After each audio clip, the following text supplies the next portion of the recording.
ਆ ਬੰਦਾ ਤੇ ਮੈਨੂੰ ਮਿਰਜ਼ਾ ਜੇਲ੍ਹ में लगदा है। ਇਹਦੇ ਨਾਲ ਕੋਈ ਗੱਲਬਾਤ ਨਾ ਕਰੀਏ। ओ मिर्जा, ओ जेल में, ओ प्लम्बरा।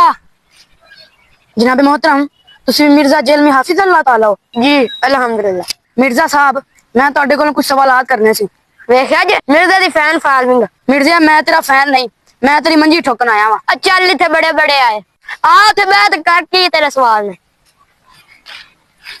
मिर्जा जी, डॉक्टर बनने वास्ते की करना पैंदा? पहले FSC फिर मेडिकल कॉलेज।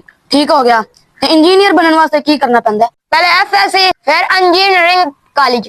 ते मिर्जा जी लॉयर बनने वास्ते की करना पैंदा? पहले FA फिर 5 साल कोर्स। मिर्जा जी मैं सुनया तुसी भी इंजीनियरिंग कीती है जी। अल्हम्दुलिल्लाह। मिर्जा जी मैं सुनया तुसी डिग्री नहीं डिप्लोमा कीता, उनदे विच भी तुसी बड़े नालायक सो।